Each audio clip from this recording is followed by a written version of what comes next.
ప్రపంచవ్యాప్తంగా కోట్లాది మంది భక్తితో పూజించే ఏడుకొండల వాణి విషయంలో జరుగుతున్న రాజకీయ కుట్రలు చూస్తూ ఉంటే ప్రజలందరూ కూడా తీవ్ర మనస్తాపానికి గురవుతున్నారని చెప్పేసి మనవి చేస్తా ఉన్నాను. నేను గత ప్రభుత్వంలో ఏ విధంగా ఏడుకొండల వాడిని వాడుకున్నారో, తిరుపతి దేవస్థానాన్ని దోయటానికి ఏ విధంగా ప్రయత్నాలు జరిగినాయో, దోచుకున్న వారికి ఏ విధంగా ఆనాటి ప్రభుత్వం అండగా ఉందో ఆలోచిస్తే ఇంత నీచంగా ఏ ప్రభుత్వమైనా పనిచేస్తుందా అని చెప్పేసి బాధ కలుగుతుందని చెప్పేసి మనం చేస్తాను. మనందరం కూడా కోట్లాది మంది, ప్రపంచవ్యాప్తంగా ఉన్న కోట్లాది మంది భక్తులు తమ కష్టాలు తీరుతాయని, తమకు ఆశీర్వాదం, స్వామి ఆశీర్వాదం కావాలని వచ్చి కోట్లాది రూపాయలు కానుకలు సమర్పిస్తున్న విషయం మనందరికీ తెలిసిందే.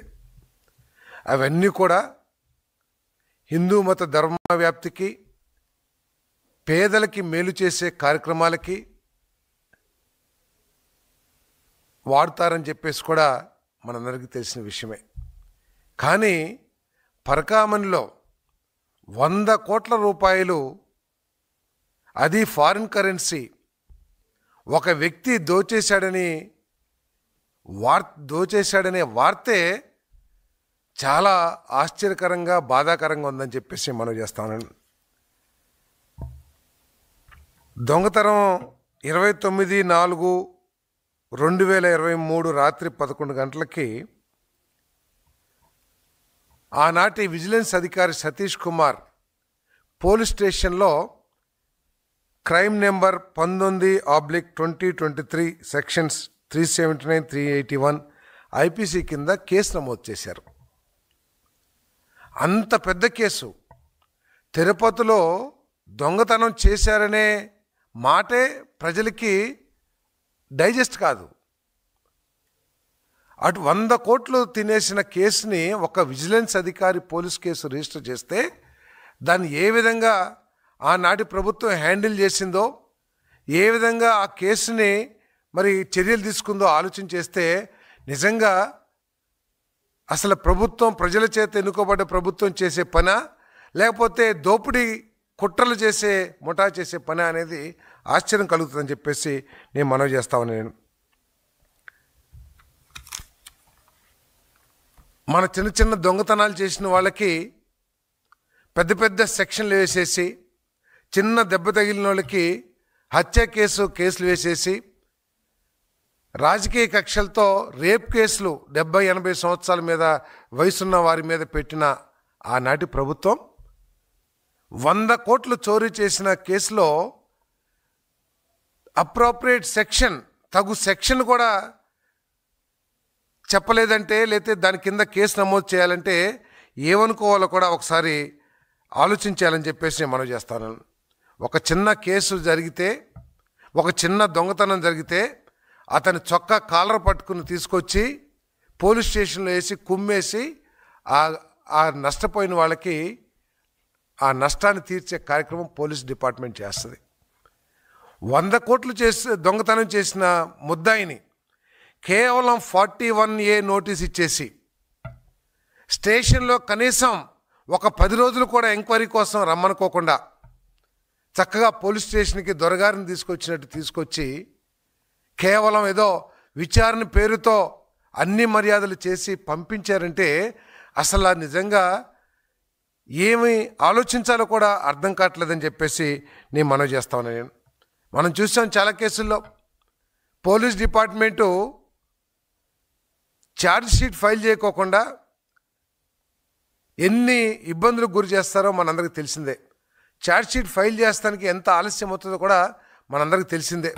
చాలా కేసుల్లో 5-6 నెలలైనా, ఆఖరికి భార్యాభర్తల తగాదా కేసులో కూడా ఛార్జ్షీట్ దాఖలు చేస్తానికి అనేక మాసాలు తీసుకుంటుంది పోలీస్ డిపార్ట్మెంట్. కానీ 100 కోట్లు ఫారిన్ కరెన్సీ దీంట్లో ఫారిన్ కరెన్సీ రూల్స్ ఉంటాయి, లేకపోతే అనేక రకాల యాంగిల్స్లో ఎంక్వైరీ చేయకోకుండా అసలు దీనికి మూలాలు ఎక్కడున్నాయి, దీని వెనకే ఎవరున్నారు, ఎవరి సహకారంతో, ఎవరి ఆసరాతో, ఎవరి బలంతో ఇంత దారుణానికి ఆ రవికుమార్ అనే వ్యక్తి ఒడిగట్టాడనేది ఎంక్వైరీ చేయకోకుండా ఒక నెలలోనే, అంటే 29/4/2023 కేసు ఫైల్ చేస్తే 31/5/2023 తిరుపతి 2వ జ్యుడిషియల్ మేజిస్ట్రేట్ కోర్టులో ఛార్జ్షీట్ వేసేశారు. ఒక్కసారి ప్రజలందరూ కూడా ఆలోచించాలి. చాలామంది చాలా రకాలుగా పోలీస్ కేసుల్లో ఇన్వాల్వ్ అయ్యి ఉంటారు. అంటే భార్యాభర్తల కేసో లేకపోతే ఇంటి పక్క వాళ్ళ కేసో. ఛార్జ్ షీట్ ఎంత ఆలస్యం అవుతుందో ఒకసారి ఆలోచిస్తే నెల రోజుల్లో ఏ విధంగా చేసింది, దీనికి డైరెక్షన్ ఎవరు, ఇవన్నీ కూడా ఆలోచించాల్సిన అవసరం ఉందని చెప్పేసి మనం చేస్తాను. అంతేకాకుండా 31/5/2023 జూన్ 1, 2023 ఫిర్యాది సతీష్ కుమార్ ముద్దాయి రవికుమార్తో కలిసి కోర్టుకు వెళ్ళి ఈ కేసు రాజీ పడుతున్నామని జాయింట్ మెమో ఇచ్చారు. అసలు వీళ్ళు సతీష్ కుమార్ ఎవరు రాజీ పడటానికి? వందల కోట్ల భక్తుల మనోభావాలకు సంబంధించిన కేసు. దీనికి సతీష్ కుమార్ ఎవడు రాజీ పడటానికి? వాడిని సొంత ఆస్తా, లేకపోతే ఇప్పుడు పదే పదే మాట్లాడుతున్న కరుణాకర్ రెడ్డి గారు ఆస్తా ఇది? రాజీ పడి సరిపోనీలే అని చెప్పేసి రాజీ పడటానికి? దీన్ని మనోభావాలకు సంబంధించిన విషయం. భక్తులు ఇచ్చిన కానుకలు అవేదో ఎవరో వైసీపీ నాయకుల ఆస్తులో లేకపోతే సతీష్ కుమార్ ఆస్తిలో కాదు. ఇది వేలాది మంది, కోట్లాది మంది ప్రజలు వేసిన కానుకల్ని దోచేస్తే మీరు రాజీ చేసుకుని దీంట్లో ఏమీ 100 కోట్లు దోపిడీ జరిగిందని చెప్పేసి అందరూ చెప్పుకుంటున్నారు. టీటీడీలో చాలామంది చెప్పుకుంటున్నారు. దానికి ఒక 14.5 కోట్ల రూపాయలతో రవికుమార్కి సంబంధించిన ఆస్తుల్ని టీటీడీకి రాసి చేసి ఆ 100 కోట్ల దోపిడీని మాఫీ చేస్తానికి ప్రయత్నం చేశారంటే ఇంతకంటే దారుణం ఒక ప్రభుత్వం చేయగలదా అని చెప్పేసి నేను ప్రశ్నిస్తా ఉన్నాను. నేను అది కూడా బోర్డు మీద దీంట్లో ఏం రాశారు? రవికుమార్ గారు టీటీడీకి దానం చేసిన ఆస్తి అని చెప్పి రాశారు. ఏంటి దీని వెనకాలంతా కూడా ఉన్న తతంగం ఏంటో ప్రజలంతా కూడా ఆలోచించాలని చెప్పేసి మనం చేస్తాను. ఇది అసలు ప్రజల చేత, ప్రజల కోసం ఎన్నుకోబడిన ప్రభుత్వం ఇంతకుముందు, లేకపోతే వారి కోసం ప్రజలు ఎన్నుకున్న ప్రభుత్వం? ఒకసారి ఆలోచించాలని చెప్పేసి కూడా నేను ఈ సందర్భంగా తెలియజేస్తా ఉన్నాను. టీటీడీ విజిలెన్స్ రిపోర్ట్లు ఉన్నాయి. ఆ విజిలెన్స్ రిపోర్ట్లు ఏం చెప్తున్నాయంటే కేవలం ఉన్నత అధికారులు, అది పోలీస్ అధికారులు కానివ్వండి, టీటీడీ అధికారులు కానివ్వండి, లేకపోతే రాష్ట్ర అధికారులు కానివ్వండి, వాళ్ళ ఒత్తిడితో ఈ సతీష్ కుమార్ రాజీ చేసుకున్నాడని చెప్పేసి మరి ఆ రిపోర్ట్స్ కూడా చెప్తున్నాయని చెప్పేసి చెప్తా ఉన్నారు. తప్పకుండా దీని మీద చాలా లోతుగా ఎంక్వైరీ చేయాల్సిందే. ఇదేదో 100 కోట్ల రూపాయల దోపిడీగా చూడుకోకుండా 100 కోట్ల మంది భక్తుల మనోభావాలకు సంబంధించిన కేసుగా దీన్ని ఎంక్వైరీ చేయాల్సిన అవసరం ఉంది. ఎవరు దీని వెనకాల ఉన్నా సరే వారిని బయటికి తీసుకొచ్చి ప్రజల ముందు దోషులుగా నిలబెట్టాల్సిన అవసరం ఉందని చెప్పేసి కూడా నేను ఈ సందర్భంగా తెలియజేస్తాను. మరి ఎవరైతే రాజీ చేసుకున్నాడో, ఎవరైతే కేసు పెట్టారో 100 కోట్ల దోపిడీ జరిగిందనో లేకపోతే ఆ రవికుమార్ మీద, ఆ వ్యక్తి సాక్ష్యం చెప్పటానికి ఎంక్వైరీ చేసే అధికారుల ముందుకు వచ్చి జరిగిన విషయాలన్నింటినీ కూడా చెప్పటానికి వచ్చే క్రమంలో, వస్తున్న ప్రయాణంలో జరిగిన దారుణ ఘటన ఒకసారి ఆలోచించాలని చెప్పేసి మనం చేస్తాను. ఒక పక్క తిరుపతి తిరుమల దేవస్థానం టీటీడీని భ్రష్టు పట్టిస్తే గత ప్రభుత్వం, ఈరోజు మళ్ళీ ఏదైతే వాళ్ళ మోడస్ ఆపరేండి ఉందో, ఏ విధంగా అయితే వివేకానంద రెడ్డి గారు చనిపోయిన తర్వాత అది గుండుపోటని ప్రచారం చేశారో, అదే విధానాన్ని, అదే విధమైన ప్రచారాన్ని మళ్ళీ సతీష్ కుమార్ గారి దాంట్లో చేస్తున్నట్లు ప్రజలందరూ కూడా భావిస్తున్నారని చెప్పేసి, అది వాస్తవం కూడా అని చెప్పేసి మనం చేస్తాను. వారి కుటుంబ సభ్యులు కూడా హత్య కాబడ్డాడు మా సోదరుడు అని చెప్పేసి ఆయన సొంత సోదరుడు స్టేట్మెంట్ ఇస్తాడు. కానీ వైసీపీ వాళ్ళకి మాత్రం పోలీస్ డిపార్ట్మెంట్ కంటే కూడా ముందే వీళ్ళకి తెలిసిపోతుంది ఆత్మహత్య అని చెప్పేసి. అంటే ఆయనతో పాటు మీ మనుషుల్ని ఎవరన్నా ప్రయాణం చేసేటట్లు మీరు ఏమన్నా ఏర్పాటు చేశారా?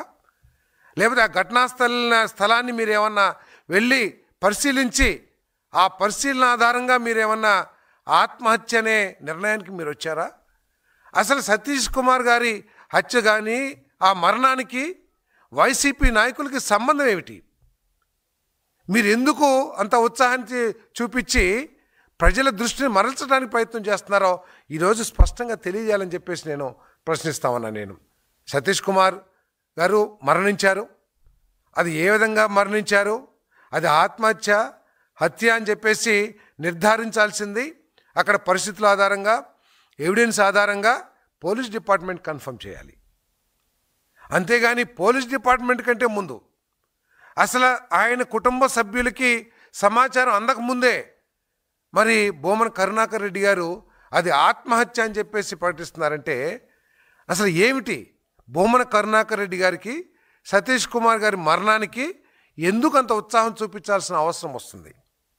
మీరేమన్నా ఆయనతో పాటు కొంతమంది వ్యక్తుల్ని ప్రయాణం చేసే ఏర్పాటు చేశారా? లేకపోతే ఆయన మరణించినప్పుడు ఆయన పక్కన మీ మనుషులు ఎవరైనా ఉన్నారా? దీన్ని స్పష్టం చేయాల్సిన అవసరం ఉంది. ఇది చాలా దారుణం అని చెప్పేసి మనం చేస్తాను. మనం కూడా గతంలో చూసాం, పట్యాల హత్య కేసులో సాక్షులు చనిపోయారు, వివేకానంద రెడ్డి గారి హత్య కేసులో సాక్షులు చనిపోయారు. ఈరోజు పరకామణి కేసులో కూడా సాక్షులు చనిపోతారేమోనని, ఉన్న వాళ్ళందరూ కూడా చనిపోతారేమోనని ప్రజలు భావిస్తారని చెప్పేసి మనం చేస్తాను. ఇది చాలా దారుణం. సిబిఐ మాట్లాడితే వారు వివేకానంద రెడ్డి గారి హత్య మీద ముందు సిబిఐ కోరి వారి ప్రభుత్వం వచ్చిన తర్వాత సిబిఐ అక్కర్లేదని చెప్పేసి లెటర్ ఇచ్చిన ఆనాటి వైఎస్ఆర్సీపీ నాయకులు ఈరోజు సిబిఐతో ఎంక్వైరీ చేయించమంటారు. ఏంటి మీకు సిబిఐ అంటే ఏంటి? ఇక్కడ పోలీస్ డిపార్ట్మెంట్తో చేయించకూడదు, వాస్తవాలు బయటకు వస్తాయనా? లేకపోతే సిబిఐ అయితే ఏదో కోర్టులో కేసులు వేసి దాన్ని నీరుగార్చే ప్రయత్నం మీరు చేయొచ్చని మీరు భావిస్తున్నారా అని చెప్పేసి నేను అడుగుతా ఉన్నా. మీరు వైఎస్ వివేకానంద రెడ్డి గారి హత్య కేసులో ఎంక్వైరీ చేస్తున్న సిబిఐ అధికారిని ఏ విధంగా వేధించారో ఈ రాష్ట్ర ప్రజలు ఇంకా మర్చిపోలా. ఒక ప్రముఖ నాయకుడు సిబిఐ ఎంక్వైరీ కోసం అరెస్ట్ చేస్తానికి వెళ్తే వారిని ఎన్ని ఇబ్బందులు పెట్టారో ప్రజలు ఇంకా మర్చిపోలే కర్నూలులో. కానీ ఈరోజు మీరు సిబిఐ మీద ఏంటో మీకు చాలా నమ్మకం ఉన్నట్లు సిబిఐ ఎంక్వైరీ చేయాలని చెప్పేసి ఎందుకు మాట్లాడుతున్నారు? అది ఏ ఎంక్వైరీ అయినా మీకు వ్యక్తిగతంగా ఈ కేసుతో ఉన్న సంబంధాలు ఏమిటి అనేది తేల్చాల్సిన అవసరం ఉందని చెప్పేసి మనం చేస్తాను. తప్పకుండా ఈ ప్రభుత్వం ఎవడు ఉన్నా సరే దాని వెనకాల ఏ స్థాయి వ్యక్తి ఉన్నా సరే తప్పకుండా దీన్ని వెలికి తీసి ప్రజల ముందు పెడతాం. ప్రజల ముందు పెడతామే కాకుండా ఈ కేసుని నిర్వహించిన తీరు కానివ్వండి, కేసుని ఫైల్ చేసిన తీరు కానివ్వండి, లేదు రాజీ చేసుకున్న తీరు, అరే 100 కోట్ల రూపాయలు ప్రజల మనోభావాలకు సంబంధించిన కానుకల్ని దోచేస్తే మీరు రాజీ చేసేసి ఏది 1 నెల కేసు ఫైలింగ్కి రాజీకి కనీసం 1 నెల రోజులు కూడా లేదు. ఎక్కడన్నా ఇది జరిగిందా అసలు ఈ క్రిమినల్ వరల్డ్లో అని చెప్పేసి నేను ప్రశ్నిస్తా ఉన్నా. సో ఈ కేసుని ప్రజలందరూ కూడా మరి చాలా బాధతో ఆలోచిస్తున్నారు. ఎందుకంటే ఏడుకొండలవాడు చాలామందికి ఇలవెలుపు. ఆ ఏడుకొండలవాడంటే మా కష్టాలు తీరుతాయనే నమ్మకంతో ఆయన మరి అక్కడికి వెళ్ళి ఆయన దర్శించుకుని వారికి ఉన్నా లేకపోయినా వారి ఒంటి మీద అన్నీ కూడా ఏదో అంటారు మరి ఇది చేశారని చెప్పేసి మొత్తం ఒంటి మీద అన్నీ కూడా దేవుడికి సమర్పిస్తారు నమ్మకంతో. ఆ దేవుడు నన్ను ఆశీర్వదిస్తే నా కష్టాలు తీరుతాయి, నా బ్రతుకు బాగుపడుతుంది, నా కుటుంబం సంతోషపడుతుందనే గొప్ప నమ్మకంతో ఎన్నో వందల వేల సంవత్సరాల నుంచి ఆ దేవుడిని కొలుసుకుని ఆయన అప్పుల్లో ఉన్నాడని చెప్పేసి ఆయన అప్పులు తీర్చడానికి మనం ఎన్నో వేల కోట్ల రూపాయలు ఇప్పుడు దాకా మనం కానుకలుగా వేశాం. ఈ విధంగా పందికొక్కుల్లాగా తినేస్తే మరి ప్రజల మనోభావాలు ఏమవుతాయో కూడా ప్రజలందరూ కూడా ఆలోచించాలని చెప్పేసి మనం చేస్తాను. దీన్ని చాలా సీరియస్గా తీసుకుని ఈ దోషుల్ని బయటపెట్టాల్సిన అవసరం ఉంది. మరి అదేవిధంగా వైసీపీ వాళ్ళు కూడా చెప్పాలి, ఎందుకు మీరు ఉత్సాహం చూపిస్తున్నారు సతీష్ కుమార్ గారి మరణం పట్ల? ఇది ప్రజల్లో చాలా ఆందోళనగా ఉందని చెప్పేసి కూడా నేను మనవి చేస్తాను.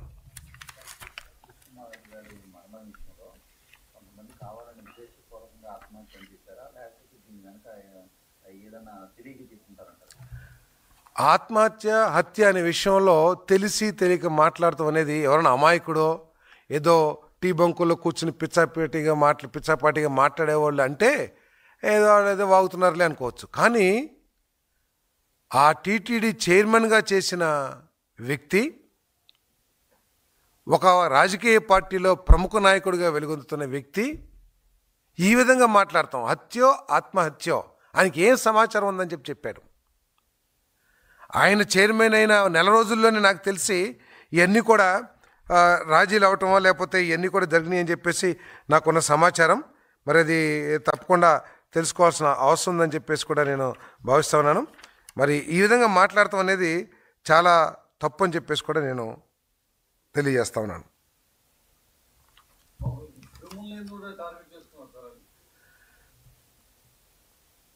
అంటే వాళ్ళకి తిరుమల మీద ఎటువంటి నమ్మకం, గౌరవం, భక్తిభావాలు ఉన్నాయో ఈ వ్యవహారాలని, నెయ్యి వ్యవహారం కానివ్వండి, ఈ పరకామణి వ్యవహారం కానివ్వండి, ఇంకా అనేక విషయాలు చూస్తే వారికి అసలు భక్తి ఉందా లేదా, దాన్ని ఏదో ఒక గవర్నమెంట్ డిపార్ట్మెంట్గా భావించారో అని. ఎందుకంటే చాలా బాధతో నేను మాట్లాడుతా ఉన్నాను. నేను